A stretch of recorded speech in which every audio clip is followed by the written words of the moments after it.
नवी वाले सभी विद्यार्थियों के लिए आ चुका है हिंदी विषय का अर्धवार्षिक परीक्षा पेपर, जो आपकी एग्ज़ाम में 100% पूछा जाएगा। आप सभी स्टूडेंट्स जानते हैं, और ज़रूरी जानकारी मैं आपको जो बताने जा रहा हूं उसे ध्यान से सुने, क्योंकि आपके लिए महत्वपूर्ण है। वो किसी भी प्रकार से आपको वायरल पेपर के चक्कर में नहीं पड़ना है। किसी प्रकार से वायरल पेपर नहीं होता है, रियल पेपर नहीं होता है, ठीक है। और जो हमारे द्वारा जो जितने भी प्रश्न बताए जाते हैं वो 99% वेरी मोस्ट प्रश्न बताए जाते हैं जो आपके सिलेबस के आधार पर होते हैं। आप सभी विद्यार्थी जानते हैं, किसी प्रकार से हम ऐसे पेपर नहीं बताते हैं जो कि फेक हो, ठीक। हमारे द्वारा जो पेपर बताए जाते हैं वेरी मोस्ट पेपर बताए जाते हैं, आप सभी जानते हैं। ज़रूरी जानकारी समय आपको जो दिया जाएगा, 3 घंटे का समय आपको दिया जाएगा, जिसमें पूर्णांक जो होगा 75 नंबर का पूर्णांक होने वाला है, ठीक। बिना देर किए शुरुआत करते हैं हमारे इस वीडियो की। चैनल पर नए हैं तो सबसे पहले तो आप चैनल को सब्सक्राइब कर लीजिए और घंटी की बटन को ऑन पर रखना, क्योंकि हमारे द्वारा जो पेपर बताए जा रहे हैं और सभी विषय के पेपर बताए जा रहे हैं, आप देख सकते हैं।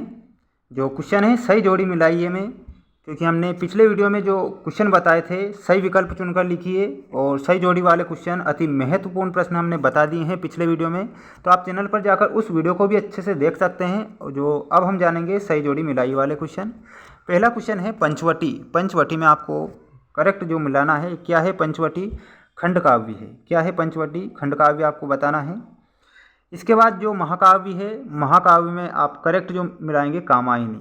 कामायनी किसकी रचना है? तो आपको करेक्ट उत्तर याद रखना रहेगा, जयशंकर प्रसाद की रचना है, जो कि एक महाकाव्य है। कामायनी क्या है? कामायनी महाकाव्य है, और जो कि जयशंकर प्रसाद द्वारा रचित है। काव्य की शोभा बढ़ाने वाले तत्वों को क्या कहते हैं? तो काव्य की शोभा जो बढ़ाते हैं उन्हें हम अलंकार कहते हैं। काव्य की शोभा बढ़ाने वाले तत्वों को अलंकार कहा जाता है। रसात्मकम वाक्यम काव्यम, अर्थात रसपूर्ण वाक्य ही काव्य कहलाते हैं।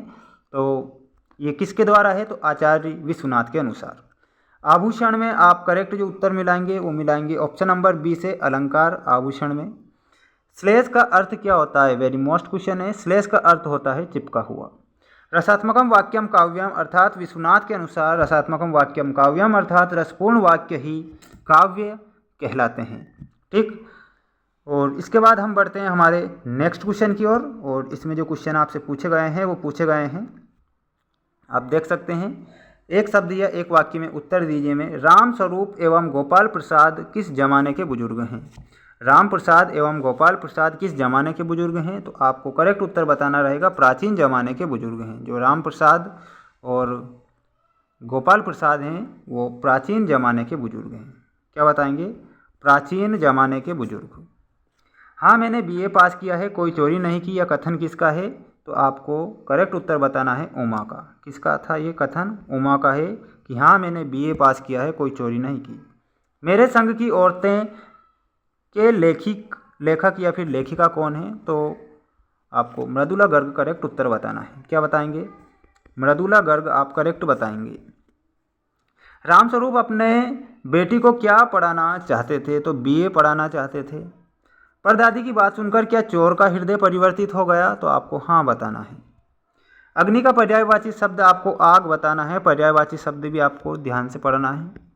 इसके बाद हम बढ़ते हैं हमारे नेक्स्ट क्वेश्चन की ओर, और इसमें आपसे जो पूछे गए हैं सत्य असत्य लिखिए में पहला क्वेश्चन। अभी तक आपने वीडियो को लाइक नहीं किया है, सबसे पहले तो आप वीडियो को लाइक कर दें और चैनल को भी आप सब्सक्राइब कर लें, क्योंकि सभी विषय के पेपर हम बता रहे हैं जो कि आपकी एग्ज़ाम की दृष्टि से महत्वपूर्ण हैं। पहला क्वेश्चन आपसे पूछा गया है, वो पूछा गया है, आप देख सकते हैं। अधजला, अधजला शब्द में अध उपसर्ग है क्या? तो इसमें आप सत्य बताएंगे। अब उपसर्ग किसे कहते हैं? किसी शब्दांश के पहले जुड़कर उनके अर्थ में अगर परिवर्तन कर दे तो उन्हें क्या कहते हैं? उपसर्ग कहते हैं। और अगर अंत में जुड़ जाए तो उन्हें प्रत्यय कहते हैं। यथाशक्ति अव्ययी भाव समास है। जो यथाशक्ति है उसमें कौन सा समास होगा?